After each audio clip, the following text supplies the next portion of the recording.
every year, we at Autocar India head out on a small pilgrimage. A pilgrimage that's dedicated to the joy of speed. Over the last 7 years, we've come to the Madras Motorsport Racetrack. The aim was simple: to identify the car that created the richest rapport between car and driver. We've had some super quick, thoroughbred race cars and some milder ones too. But the cars that really matter are the road cars, and the one that would be India's best driver's car. But the most coveted record is the fastest production car, and that's been held by Nissan's GT-R since 2010. Well, those were the cars that have made our pilgrimage just that little bit sweeter every year that we've come here for the track day.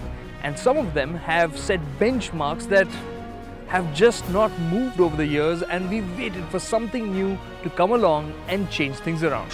And now you can see the cars that we've got lined up for this year's track day. Let's get to meet each car and find out a little bit more about it. The smallest car this time, as its name would suggest, is the Mini. But it comes to the track in its feisty 189 bhp Cooper S guise. Then we have a slew of Mercs. There's the baby sedan, the Mercedes-Benz Cla 200, which shares its 181 bhp engine with its elder sibling, the C200 as well. And the third Merc is the 355 bhp crossover from Volterbach, the GLA 45 AMG. Next up is Audi's 227 bhp TT. And expectations are always high when you have one of BMW's M cars on hand. And the 425 bhp M4 is as potent as they come. Making a comeback this year is Audi's R8 V10, now in the even more powerful and lighter version, the V10 Plus. And the most powerful car of the pack is Porsche's 552 bhp 911 Turbo S. And last but definitely not the least, the racetrack-hardened Volkswagen Vento Cup car. Well, over the years, whether it's extracting the last tenth or extracting every ounce of joy of every car that comes to the track day, we know only one man who's just right for the job, the fastest Indian, Narain Kartikeyan. Hi. Narain, glad to have you back, and as always, I think we've got a very interesting lineup. Yeah, we certainly have a good bunch of cars which I think may break the previous lap record held by the Nissan GT-R. When you're looking for the best driver's car, that's the key point. We're looking at lap times, but we're looking at your feedback. Which car you enjoy driving the most? What is it that you're looking for? Is it power, the handling? Well, obviously a lot of BHP is one of the requirements, but you also need a car which is fun to drive, and the character of the car as well. And handling does count. Lap times in the end do matter, but normally if the car looks good and if it has over 500 horsepower, it stands a good chance in doing well on this racetrack, yes. Okay, so I think we won't hold Narain back anymore. We've got to get down to testing all the cars that we've got here. So let's hit the track. The car that takes up the 9th spot on the leaderboard for the 2015 edition of the track day is the petrol-powered Mercedes, the flamboyant Cla 200. Well, the most I like about this car are the interiors. It feels like you know, one of the AMG cars, the seating position and the lumbar support and the seats and everything else. But as far as the drivetrain is concerned, the car feels the engine feels pretty strong. But it was hard to ignore that despite being lighter than the C-Class and with the same amount of power, the Cla was still slower. For the track, the car is way too soft. While we switched off the traction control, the electronic system, it still you know, doesn't let you to override certain aspects of the electronics, which makes the car very slow on the racetrack. The front-wheel drive architecture surely limited the Cla's ability to use that power. But the Cla can find some solace that the next fastest car wasn't too far ahead.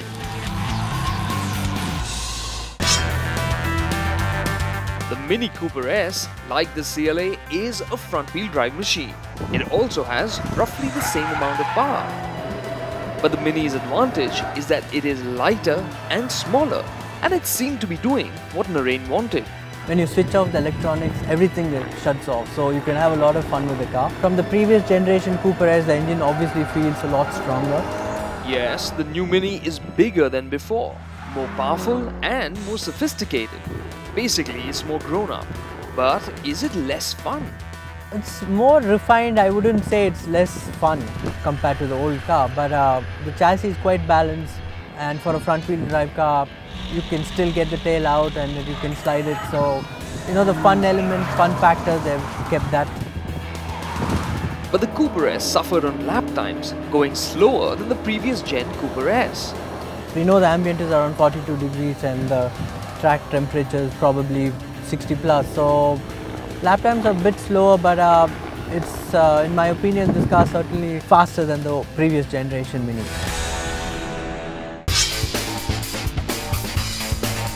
The temperature and the bumpy track condition made it harder for Narain and the cars to deliver their very best. But the soft and comfy Mercedes C-Class had packed something up its sleeve. Its rear-wheel drive setup helped it power out of corners better, and the new chassis also offered better dynamics. In the end, it is 2 seconds faster than its lighter and equally powerful sibling, the CLA. You know, it produces more lateral grip compared to the older car, even though the mass I feel in these kind of cars is quite high. This car seems to be, you know, the cornering speeds from the braking to the apex, you can still carry the speed through. That is a gain of lap time, but you know, of course, this car is not meant for the racetrack, tuned for India, our roads. Next up is Audi's 3rd generation TT. It certainly looks sharper than before, but has this quattro-equipped machine become sharper to drive as well? Yeah, I used to think this is a hairdresser's car, but now I have to change my opinion here. Audi have got the chassis dynamics spot on. It has grown up. It feels much more like the R8. Obviously, it's a lot less powerful. This is only a 4-cylinder engine producing around 225 horsepower. But the way it drives, the way it puts down the power and the amount of traction, so it's very impressive, yes. And its lap time of 2 minutes 3 seconds shows precisely why. Gearbox is quite fast, braking is pretty good as well. The only negative would be the engine is a little bit too small maybe.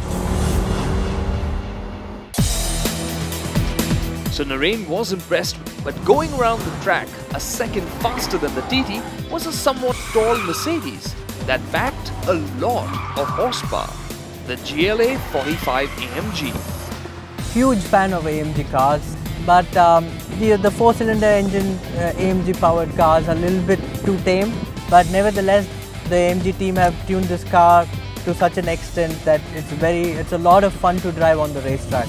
You know, this car is 4-wheel drive, but then you know when you deactivate all the systems, it still gives you that, you know, that enjoyment of sliding the car, but it drives a bit like a front-wheel drive car, to be honest, not like a rear-wheel drive car. But the balance is quite decent. Despite its pluses, the GLA 45 AMG was about 2 seconds slower than its low-slung sibling, the CLA 45 AMG from 2014. Next up was Volkswagen's Vento Cup car. And it just goes to show that power is only half the story. The Vento Cup car has only half the power of the GLA, but it sits lower, has race-ready suspension, brakes, and crucially, it has slick racing tires. This makes a huge impact on lap times. But Narain found the Vento Cup car to be a bit underwhelming. For me, if I was a young driver, I wouldn't like this car so much because the way it handles. It has a lot of inbuilt understeer. I can understand from VW's point of view that, you know, they would have done this to reduce spins and keep the format, the car being more forgiving, easier for the driver. But apart from that, you know, VW keeps pushing it every year, and this is in the 5th, 6th season of Cup car racing. So, you know, all credits to them. It's a good little car for what it is.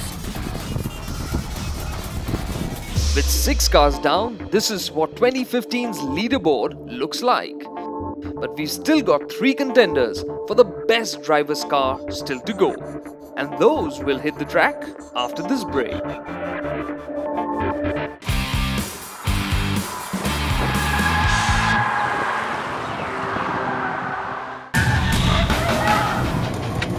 back to the Autocar India Trackday 2015. 6 cars have already faced the hot lap test at the hands of Narain Kartikeyan. But now it is time to speed things up even further with our final 3. There's the purposeful Audi R8 V10 Plus, the svelte but punchy Porsche 911 Turbo S, and finally the BMW M4. And very quickly it was clear that BMW's M4 had what it takes to impress Narain. This M4 is very well balanced. It has a lot of grip, very forgiving to drive. It's not as edgy as the previous generation, the M3. And surprisingly, or not so surprisingly, it's faster than the M5. This 425 bhp machine's lap time of 1 minute 56 seconds puts it in the league of 550 bhp Lamborghini Gallardos and Audi R8s. And believe it or not, Narain felt that the M4 could have been quicker still. This particular car had a slight hitch every time we got the drive out of the corner. It would cut off completely for momentarily. So we are thinking we lost about almost 7/10 to a second. It would have been a lot faster than the stopwatch side. So that leaves us with 2 cars. Which one will come out ahead? Narain first hit the track with Audi's R8 V10 Plus. With more power than before and less weight, the V10 Plus is the most aggressive R8 we have ever got to the racetrack. Well, the highlight has to be the way it drives. It feels more like a two-wheel drive car, rear-wheel drive car, well balanced. But the R8 seemed a bit sensitive to the bumpy track surface, and this meant Narain had to work a bit hard.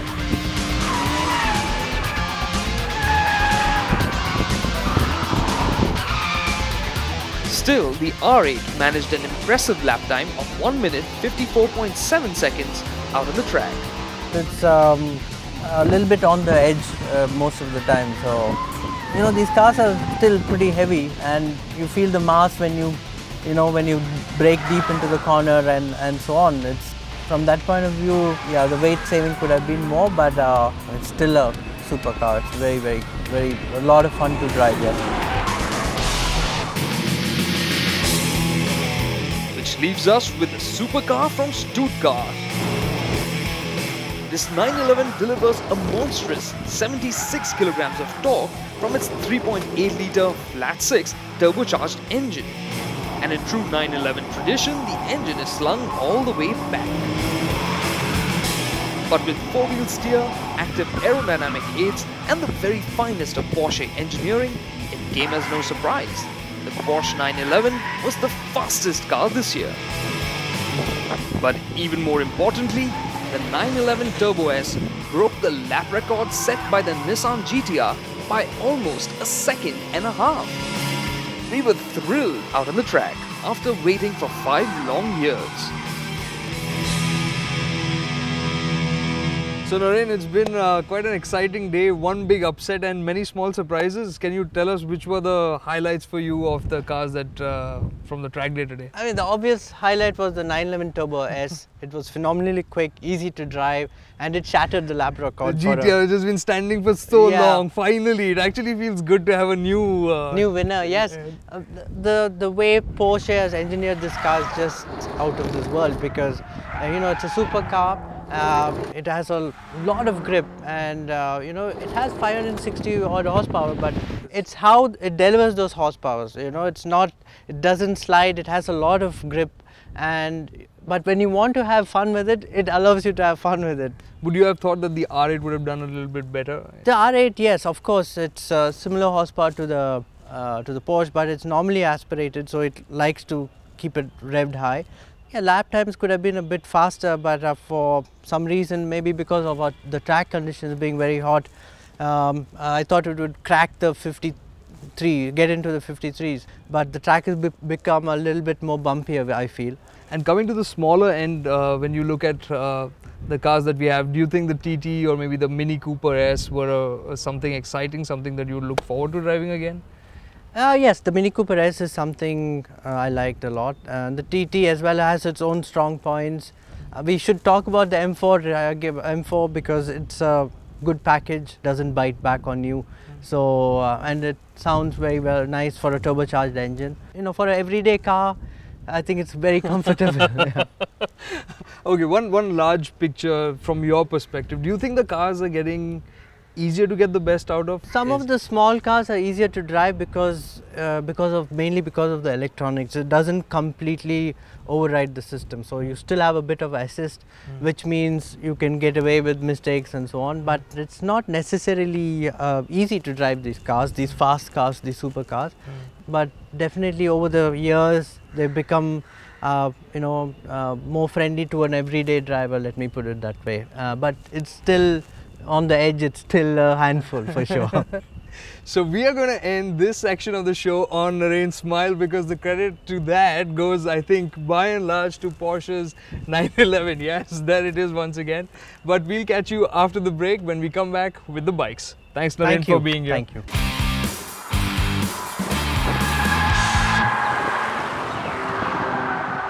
Welcome back to the Autocar India Track Day, and now we are moving on to the world of speed on two wheels. And as you'll see from the lineup of motorcycles that we've got here, sports bike, performance biking is just becoming more and more accessible to the Indian biker. So let's start the celebrations. The motorcycles that are raring to hit the track are these. There's Suzuki's fully fed Gixxer, the SF. And despite its simple engine, we expect a lot from it. Then there is the fully fed Pulsar, the RS200. With fuel injection and sharper handling, how will it fare? Next up is KTM's entry-level sport bike, the RC200. But if you're keen for a higher adrenaline rush, there is the equally sharp but a lot more powerful Ktm Rc390. Then, hauling huge horsepower and a suite of sophisticated electronics is Suzuki's new naked bike, the Gsxr S1000. We also had a race bike, Suzuki's Gixxer Cup Racer. It's lighter, faster, with a lot more grip and confidence than the already potent street bike. To get the very best out of these many motorcycles in a very limited time, we needed safe hands, we needed sure hands, hands with a lot of experience. And that means there's one man that we trust, K. Rajni. We started with Suzuki's Gixxer SF. Although it's the slowest of the pack, the SF was hugely impressive. Very good handling bike, and the technology wise and the very seat position very good, and foot position very good. I like more comfortable in front end. You're flipping, the bike is not hopping too much. It's a clean line. Yeah, feel is very good, amazing. But as can be expected, the racer in Rajni wanted something more. Maybe I expect little bit power more, that one missing. But you compare like a two walls, better. Despite its simple air-cooled, 2-valve and carbureted engine, the Gixxer SF's lap time of 2 minutes 23.4 seconds was absolutely commendable.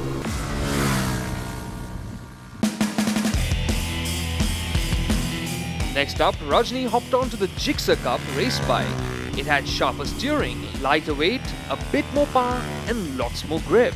Handling wise more good because it's changed and the handlebar and the racing footback, everything, and more comfortable like a race bike. The Cup bike was a cool 7 seconds faster than the street bike. And while some of that is down to the stronger engine, Rajni felt there was a shortcoming. Higher RPM coming, but very slowly in the build the RPM. But is manageable with handling only. You will handle the bike too much in the grip in the bike. You will open little bit faster, but still, the RPM go very slow. No, the rider then cannot do in the fastest timing like that. And as you'll see later, the Cup bike's lap time is very impressive. The next motorcycle on the leaderboard is the Pulsar Rs200. It may be based on the Pulsar 200 NS, but the addition of fuel injection, the revised chassis and suspension setup has made it a very different motorcycle. This engine clean, no vibration, and the gearbox on the track and the first side gearbox. Acceleration very quick, like every gear, like coming in the RPM on the 0 to 10, it's coming quick. That's why I like gearbox. Handling lot more improve because the old compare the bike and Bajaj now improve lot. And I feel the back suspension is very good and seating position also very good. But the RS's weight proved to be a bit troublesome. Fast corner at least okay, and the very tight corner bike is not is flipping. So I want it difficult to flip, so not more comfortable because the weight only I flip. You want push more. The tire is very good, but still you want to little bit because the bike is too much power. You want to improve one tire any very soft compound like that. Still, the RS was a cool 2.5 seconds faster than the Gixxer Cup bike. Our next motorcycle is the Ktm Rc200, a close sibling of the Pulsar Rs200, and Rajni couldn't help but make the comparisons. The riding position totally changed. This one more comfortable in the front, more lightweight bike, and bike flipping, whatever place you go flip. It may be street legal, but to Rajni it was clear. The Ktm Rc200 is meant for the racetrack, and it proved so by clocking a lap time of 2 minutes 10.56 seconds. But Rajni had a few grouses. And one particular state, hit the RPM in the 60 gear. I don't know, maybe its bracket is very high. Maybe same road also. Rajni felt that the distance from the seat to the handlebar is a bit of a stretch for most Indian riders. But Rajni's biggest frustration was the condition of the test bike. This bike, I don't know why not that much grip. Maybe the tire wise, maybe the bike is very old bike. Our next bike, KTM's Rc390, wasn't in the best mechanical condition either. So Rajni had to make the most of whatever grip was available. And while he was wowed by the Rc390, he could see its shortcomings as well. Ideally in the track, maybe is a very good bike. You use on everywhere in this full power. I feel like a handlebar have too much vibration. I don't know, maybe engine mounting, maybe something. That one improve is a more smooth bike. Handling wise, you know, anyways in the KTM amazing in the handling wise. Little bit soft compound tire, more helpful for in roadside also and track side also.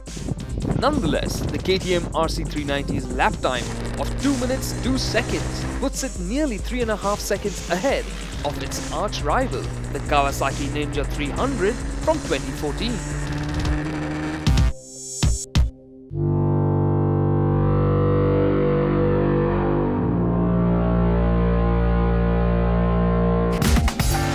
The fastest bike of the pack was unsurprisingly the big Suzuki, the Gsxr S1000. While the street naked S1000 has power modes and traction control which let you enjoy it completely on the track, it did feel a bit out of place on its standard suspension settings. In the overall Suzuki, all the bikes you take, the handling way is very good. And the power way is amazing. The leaning angle in the bike is going like smooth. You give throttle everywhere like maybe 5,000 RPM to like 12,000 RPM coming like this. The braking amazing. I like braking. With ABS also, you will touch almost stopping the brake. Compared to Kawasaki, this brakes is amazing. Thanks to its massive but usable power, the S1000's lap time of 1 minute 56.3 seconds puts it in the same league as a Kawasaki ZX-10R around the MMRT. And Rajni believes with the perfect suspension setup, it could be much better. Track actually little bit softer suspension. You want little bit in back suspension, front amazing, okay, no problem. In the back, too much soft. Maybe I done like timing, maybe other 2-3 seconds more.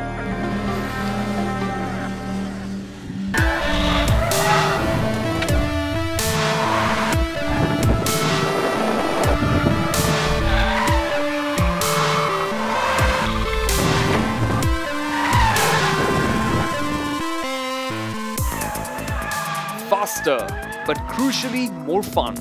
That's what we were looking for at the Trackday. Whether it was the Porsche 911 Turbo S or the Ktm Rc390, we found something that can give a driver or a rider the thrill of a lifetime every time they turn the key.